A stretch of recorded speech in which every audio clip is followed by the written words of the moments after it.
Movie के शुरुआत में हमें सूरा नाम के एक ऑटो ड्राइवर को दिखाया जाता है जो एक चाय की दुकान पर चाय पी रहा था। तभी वहाँ पर सूरा की माँ आती है और सूरा से कहती है कि तुम सुबह जल्दी चले जाते हो और रात को बहुत देर से आते हो, घर में राशन है या नहीं तुम्हें इससे कोई फर्क नहीं पड़ता। तुमने अब तक रशीद पर अपना बहुत वक्त गवाया है, लेकिन फिर भी अभी तक उसने तुम्हारे वीजा का काम नहीं किया, जिस वजह से सूरा का मूड खराब हो जाता है और वह वहाँ से चला जाता है। अब हमें कॉलेज के कुछ स्टूडेंट्स को दिखाया जाता है जो म्यूजिक प्रोग्राम की तैयारी कर रहे थे। तभी वहाँ पर एक लड़की आकर लड़कों को बताती है कि नायला गाना गाने के लिए नहीं आ सकती क्योंकि उसके पेरेंट्स ने उसे घर से निकालने के लिए मना कर दिया है। जिसके बाद हमें नायला को दिखाया जाता है जो अपने घर होती है और किसी से मैसेज पर बात कर रही थी। तभी उसकी माँ वहाँ पर आ जाती है और उससे उसका मोबाइल ले लेती है। नायला की माँ उसे ताना मारती है कि तुम्हारे पिता ने तुम्हें एक लड़के के साथ बाइक पर घूमते हुए देख लिया, फिर भी तुम्हारी अकल ठिकाने नहीं आई। और नायला की माँ जाकर नायला का फोन उसके पिता को दे देती है। हमें पता चलता है कि नायला का पिता और कोई नहीं बल्कि रशीद है। जी हाँ, वही रशीद जिससे अपना वीजा बनवाने के लिए सूरा उसकी हर बात मानता है। खैर जाने दो, रशीद नायला को कहता है कि तुम्हारे इसी हरकतों की वजह से हमने तुम्हारी सगाई फिक्स कर दी है और आज के बाद तुम किसी से भी इस तरह से मैसेज या फिर फोन पर बात नहीं करोगी। जिसके बाद हमें मनोहर उनको दिखाया जाता है जो एक शूटिंग लोकेशन पर पहुंचकर सुपरस्टार प्रेमलाल के डेट के बारे में पूछना चाहता है, लेकिन प्रेमलाल वहां पर नहीं था, जिस वजह से मनोहर शूटिंग लोकेशन से जाने लगता है।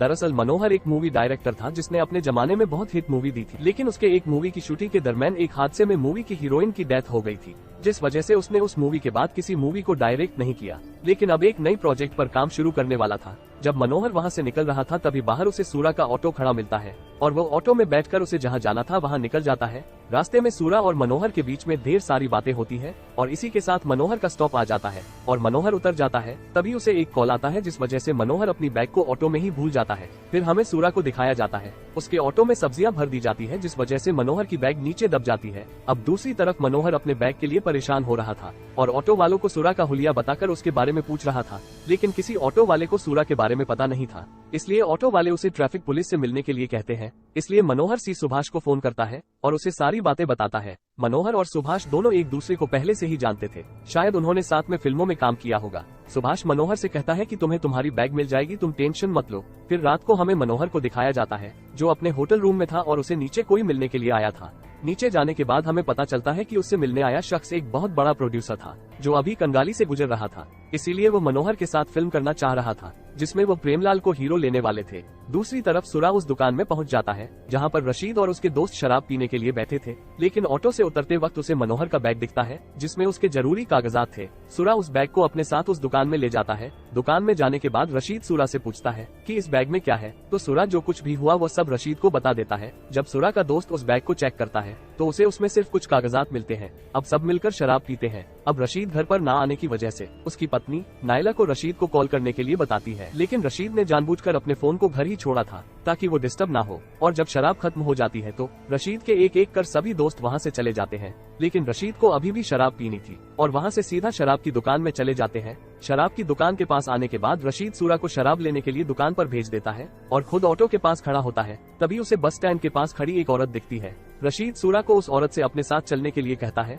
जब सूरा उस औरत के पास जाता है तो पहले तो वो उस औरत से पूछने के लिए डरता है, लेकिन जब वो हिम्मत करके पूछता है तो वो औरत भी साथ आने के लिए मान जाती है, जिससे हमें पता चलता है कि औरत एक प्रोस्टिट्यूट ही थी। अब वो औरत, सूरा और रशीद तीनों सूरा के ऑटो में होटल ढूंढने के लिए निकल जाते हैं, लेकिन उन्हें कोई भी होटल रूम खाली नहीं मिलता, इसीलिए वो रशीद के दुकान पर ही आ जाते हैं जो कि रशीद के घर के पास ही थी। बहुत रात हो गई थी, इसी वजह से आसपास की सभी दुकानें भी बंद हो गई थी। अब तीनों इस दुकान में घुस जाते हैं। तभी वो औरत सूरा से कहती है कि मेरे लिए आते हुए होटल से खाना लेकर आओ, और सूरा खाना लेने निकल जाता है और यहीं से असली मूवी शुरू होती है, क्योंकि जाते वक्त सूरा उस शटर को बाहर से लॉक करके चला जाता है ताकि कोई शटर को बाहर से खोलकर रशीद और उस औरत को पकड़ ना ले। अब कुछ देर बाद अंदर उस औरत को एक कॉल आता है जिस वजह से वो फोन पर जोर जोर से चिल्लाने लगती है। तभी बाहर से कोई शटर को ठोकने लगता है। इस वजह से रशीद डर जाता है कि शायद उसे कोई पहचानने वाला बाहर हो, शायद उसका घर का ही कोई सदस्य बाहर खड़ा हो। लेकिन जब वो शटर से झांक कर बाहर देखता है तो उसे एक शराबी दिखाई देता है जो शराब के नशे में उस शटर को लात मार रहा था, और कुछ देर के बाद वो शराबी वहाँ से चला जाता है।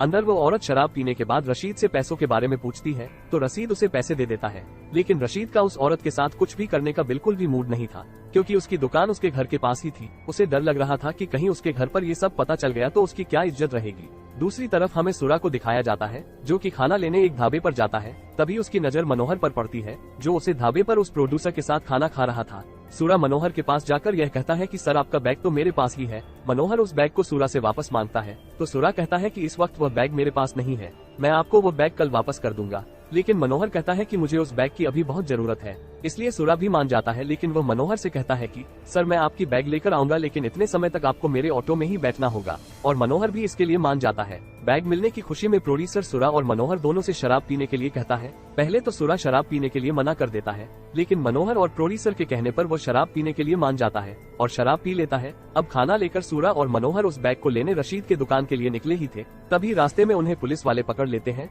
और सुरा को शराब पीकर गाड़ी चलाने की जुर्म में कस्बा पुलिस स्टेशन ले जाते हैं। सुरा के साथ साथ मनोहर भी उस पुलिस स्टेशन में चला जाता है क्योंकि मनोहर को सुरा से वो बैग जो वापस लेनी थी।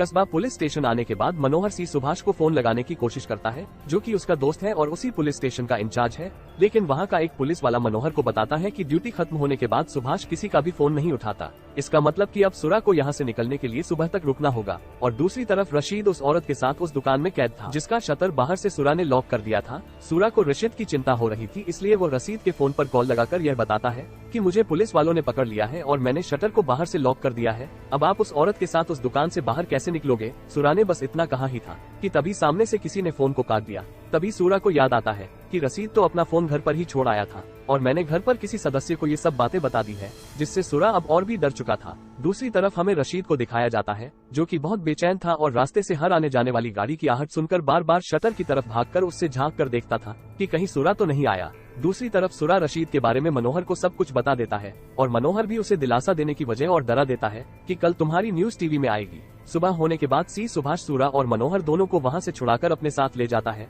और सुरा को अपनी ऑटो वापस मिल जाती है। सुरा मनोहर को उसके होटल रूम पर वापस छोड़ देता है और मनोहर सुरा से कहता है कि तुम मेरी बैग को वापस लेकर आओ, लेकिन सुरा मनोहर से कहता है कि मैं अगर इस वक्त उस दुकान को खोलूंगा तो पास के लोगों को पता चल जाएगा कि रशीद उस दुकान में एक औरत के साथ रात भर था। इसलिए मनोहर सुरा को एक आइडिया देता है कि तुम अपने ऑटो से नहीं बल्कि बस से उस दुकान के पास जाओ और वहां का मुआयना करो कि वहां के हालात क्या है। और सुरा मनोहर की कहे अनुसार वैसा ही करने निकल जाता है। फिर हमें दुकान के अंदर दिखाया जाता है जहां पर वह औरत रशीद से कहती है कि तुम्हारा वह आदमी कब आएगा, अब तो सुबह भी हो गई, मुझे यहाँ से जाना है। और वह औरत वहाँ से निकलने की कोशिश करती है और जोर जोर से चिल्लाने लगती है, लेकिन रशीद उसे रोकने की कोशिश करता है और इसी बीच उनमें हाथापाई शुरू हो जाती है और रशीद हाथापाई में उस औरत का सर एक दीवार पर टकरा देता है। फिर हमें सुरा को दिखाया जाता है जो बस से रशीद की दुकान का मुआयना करता है। तभी उसे रशीद के दुकान के सामने भीड़ नजर आती है, इसलिए वो बस से उतरता ही नहीं और डरकर उसी बस में बैठकर वहां से निकल जाता है। थोड़ी देर बाद हमें पता चलता है कि वो भीड़ दरअसल एक लड़की के रोने की वजह से वहां पर इकट्ठा हुए थे क्योंकि उस लड़की के पैर से खून बह रहा था।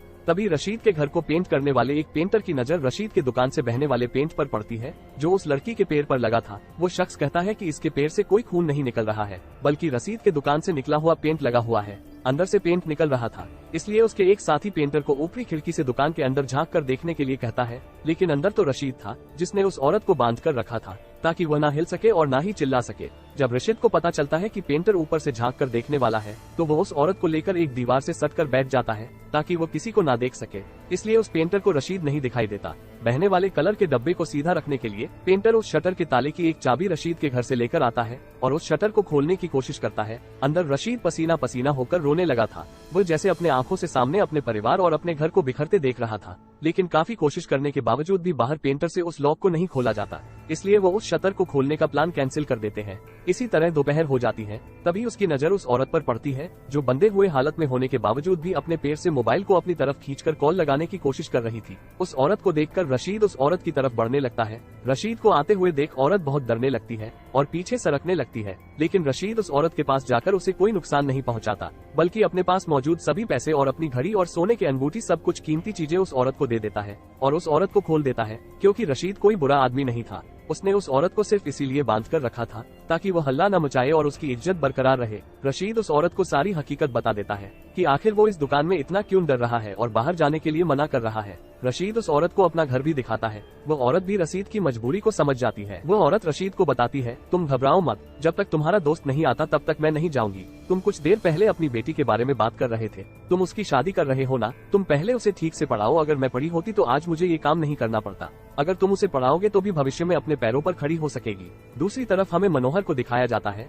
जो एक प्रोड्यूसर से उसके मूवी के बारे में बात कर रहा था, और प्रोड्यूसर भी अगर मनोहर के फिल्म में सुपरस्टार प्रेमलाल को लेगा तो उस फिल्म को पैसे देने के लिए जाए मान जाता है। फिर हमें दुकान के अंदर उस औरत को दिखाया जाता है जो राशिद के साथ अंदर थी। उस औरत को मनोहर की वह बैग मिल जाती है जिसमें उसने स्क्रिप्ट रखी थी, और वह औरत स्क्रिप्ट को पढ़ने लग जाती है। अब धीरे धीरे शाम हो जाती है और शाम से रात, और रशीद के सभी दोस्त फिर से दुकान के सामने आकर बैठ जाते हैं। लेकिन इस वक्त उनके साथ रशीद नहीं था, क्योंकि रशीद अंदर दुकान में कैद था। तभी रशीद उन सब की बातों को सुनता है। उसके दोस्त कहते हैं कि रशीद लोगों को ठग कर पैसे कमाता है। साथ ही उसके सभी दोस्त उसके बारे में भला बुरा कहने लगते हैं। एक दोस्त रशीद के घर उस दुकान की चाबी लेने के लिए जाता है, लेकिन वो उसके घर चाबी लेने की बजाय बाथरूम की खिड़की से झांक कर देखने लगता है। अंदर से रशीद सब देख रहा था, लेकिन कुछ नहीं कर सकता था। कुछ देर बाद रशीद के दोस्त चले जाते हैं और रात होने की वजह से आसपास की सभी दुकानें भी बंद हो जाती है। वह औरत रशीद को दुकान खोलने की कोशिश करने के लिए कहती है और दोनों मिलकर उस दुकान को खोलने की कोशिश करते हैं, लेकिन फिर भी उनसे वह दुकान नहीं खुलती। फिर हमें सूरा को दिखाया जाता है जो मनोहर के पास जाता है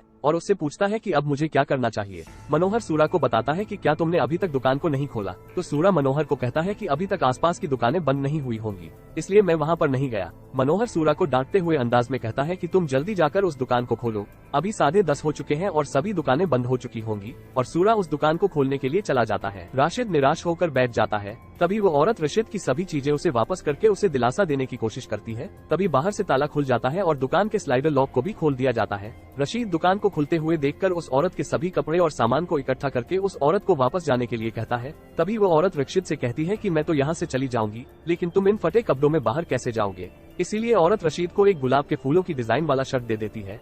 दरअसल ये शर्ट उसने किसी खास इंसान के लिए लाया था।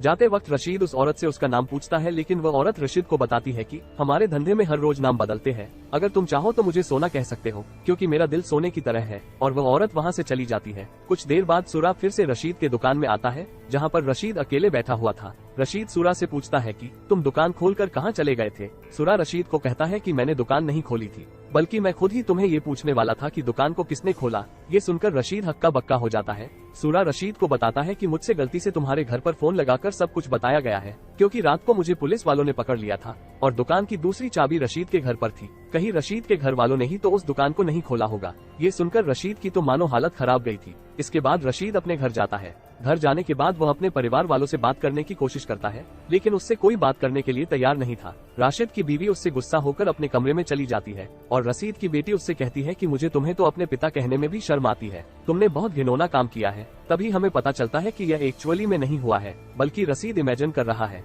तभी सूरा रशीद को बताता है कि एक शख्स तुम्हारी इस सिचुएशन में मदद कर सकता है, और सूरा उस बैग को और रशीद को लेकर मनोहर के पास चला जाता है। सूरा मनोहर को बैग को वापस दे देता है और उससे जो कुछ भी हुआ वो सब बता देता है। मनोहर सूरा से कहता है कि अब जो कुछ भी होगा रशीद को उसे खुद ही संभालना होगा, और इसके बाद सूरा और रशीद चले जाते। फिर रशीद अपने घर जाता है। रशीद की पत्नी उससे नाराज होती है और कहती आप मुंह हाथ धो लीजिए, मैं खाना लगा देती हूँ, और अगर आपको घर नहीं आना था तो आपको कम से कम बताकर जाना चाहिए था। फिर रशीद की छोटी बेटी उससे कहती है कि आपने ये कैसे शर्ट पहना है पापा, और फिर रशीद अपने कमरे में चला जाता है। तभी रशीद के फोन पर नायला के दोस्त का कॉल आता है और नायला फोन लेकर उसके दोस्त से बात करती है। नायला के दोस्त नायला को सिंगिंग कंपटीशन में सिलेक्ट होने के लिए बधाई देते हैं और फोन रख देते हैं। फिर नायला रशीद के कमरे से जाने लगती है। तभी रशीद नायला को पीछे से आवाज देता है। नायला रशीद को कहती है कि मैंने आपके बारे में किसी को कुछ भी नहीं बताया, क्योंकि मुझे पता है कि मेरे पिता एक अच्छे इंसान हैं। इस बात से रशीद बहुत भावुक हो जाता है। नायला रशीद से कहती है कि पापा मैं आगे पढ़ना चाहती हूँ, मेरे दोस्त भी आगे पढ़ रहे हैं, आप मेरी फिक्र मत कीजिए, मैं आपको कभी धोखा नहीं दूंगी।